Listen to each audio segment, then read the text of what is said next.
साथियों नमस्कार। मैं दिलीप बिदावत कुर्जा चैनल में आपका एक बार फिर गण्यमान स्वागत है। सबसे पहले अजीज मित्र स्वर्गीय श्री रामपाल जी बिश्नोई को चतुर्थ पुण्यतिथि पर विनम्र श्रद्धांजलि। मुझे भी इनके साथ जीवन का लंबा सफर तय करने का सौभाग्य मिला। आपने सार्वजनिक जीवन में छात्र संगठनों, मजदूर व किसानों के संघर्षों में सक्रिय भूमिका निभाने के साथ साथ उर्मूल ट्रस्ट में ग्रामीण विकास के क्षेत्र में महत्वपूर्ण योगदान दिया। हर दिल अजीज परम मित्र को सादर नमन। साथियों, यह वीडियो पूरा देखें।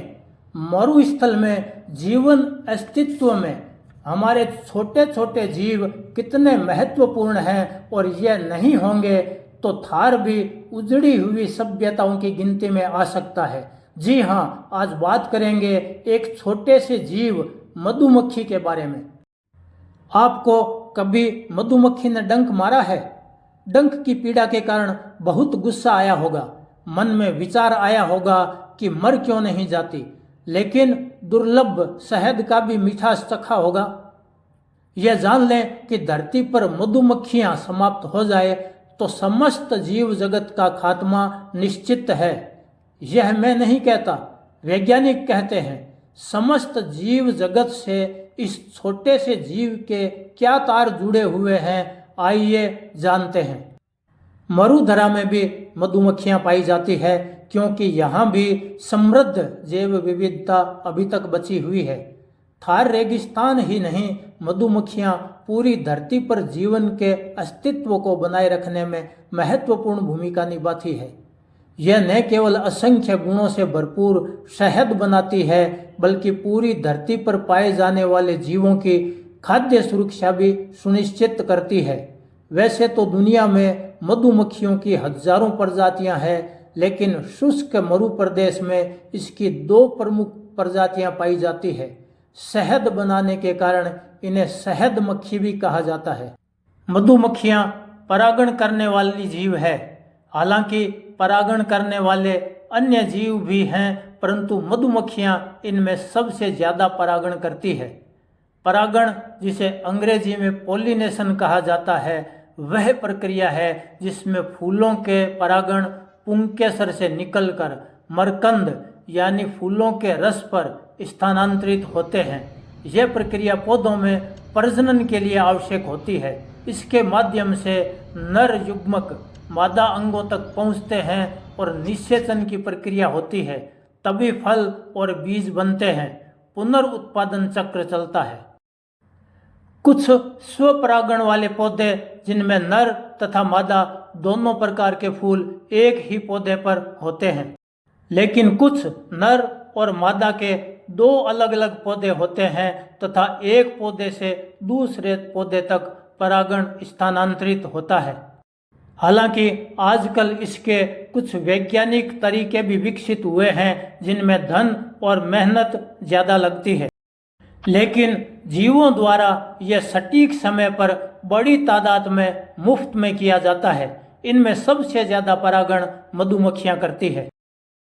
अब बात करते हैं थार मरुस्थल के। वैसे तो दुनिया में मधुमक्खियों की 2000 से अधिक प्रजातियां पाई जाती है। भारत की बात करें तो इनमें 5 प्रजातियां प्रमुखता से पाई जाती है।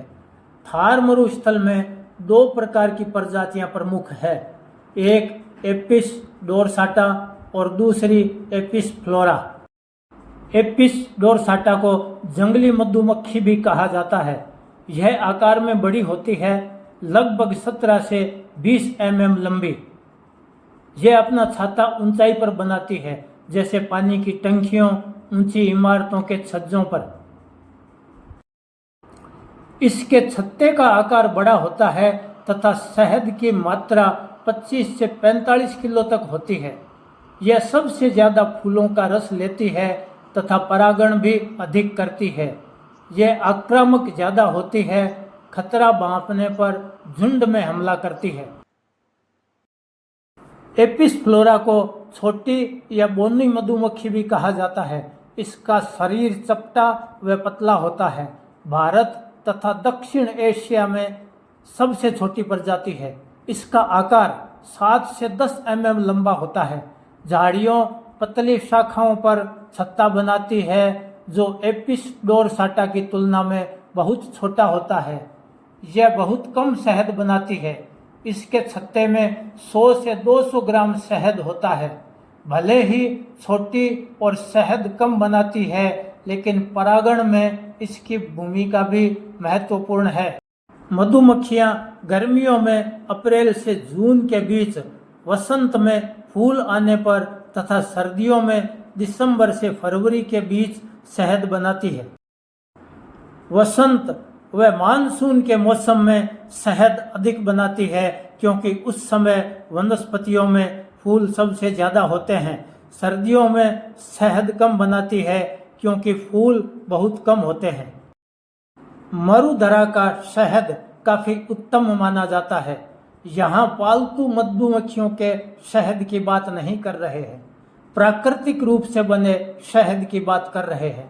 इसकी बेहतर गुणवत्ता का राज है कि मरुस्थल में विविध प्रकार के औषधीय गुणों वाले पौधे जैसे आक, धतूरा, रींगणी, तुम्बा, शंखपुष्पी, केर, कुमट, नीम, खेजड़ी, रोहिड़ा जैसे असंख्य प्रजातियों के रस के मिश्रण से बना होता है। शुद्ध प्राकृतिक रूप से बना शहद दुर्लभ मिलता है। बाजार में पालतू मधुमक्खियों वाला मिलावटी शहद मिलता है। वैसे शहद के कई प्रकार के औषधीय गुण हैं जिनके बारे में फिर कभी चर्चा करेंगे। मधुमक्खियों के साथ जीव जगत का संबंध बड़ा रोचक है। जो पेड़ पौधे फसलें स्वयं परागण नहीं कर सकते, वे परागण करने वाले जीवों को आकर्षित करने के लिए अपने फूलों की ग्रंथियों में से मीठा रस निकालते हैं। इससे परागण करने वाले जीव वहां पहुंचते हैं।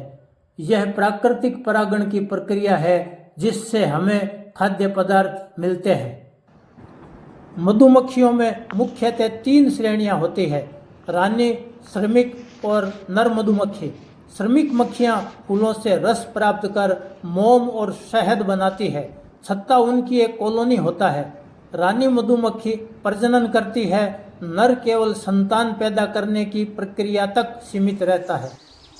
रानी मधुमक्खी छत्ते में मोम से बनी छोटी छोटी कोशिकाओं में अंडे देती है। अंडा 3 दिन में फूटता है और लार्वा निकलता है जो सफेद कीड़े जैसा होता है। कुछ दिनों बाद लार्वा कक्ष के अंदर कोकून बनता है और एक प्यूपा बन जाता है। धीरे धीरे मधुमक्खी का आकार बनता है। रानी मधुमक्खी का जीवन काल 2 से 5 वर्ष होता है तथा अपने जीवन काल में लाखों अंडे देती है। छत्ता स्वस्थ व सुरक्षित है तो कई वर्षों तक जीवित रहती है। श्रमिक गर्मियों में 4 से 6 सप्ताह और तथा सर्दियों में 4 से 6 महीने जीवित रहती है। नर शारीरिक संपर्क बनाने के बाद मर जाता है। थार रेगिस्तान की शुष्क और गर्म जलवायु, जिसे हम प्राकृतिक मौसम कहते हैं, में जीवन की संभावनाएं इसलिए बनी क्योंकि कुदरत ने यहाँ असंख्य वनस्पतियां और मधुमक्खियों सहित परागण करने वाले जीव दिए हैं। लेकिन स्थानीय वनस्पतियां और परागण करने वाले जीव प्राकृतिक मौसम में ही रह सकते हैं। विगत कुछ वर्षों में पर्यावरण की अनदेखी कर किए जा रहे विकास के कारण मरुस्थल का मौसम तेजी से बदल रहा है। स्थानीय वनस्पतियां और परागण करने वाले जीवों की संख्या घट रही है, जो मरुस्थलीय जीवन के लिए भविष्य में कष्टदायी साबित हो सकती है। यह जानकारी कैसी लगी कमेंट में जरूर बताएं। समय समय पर नई जानकारियां देने का प्रयास जारी रहेगा। जानकारी अच्छी लगी है तो वीडियो को लाइक व शेयर करें। चैनल को सब्सक्राइब कर सहयोग प्रदान करें। अगली कड़ी में फिर मिलेंगे। धन्यवाद।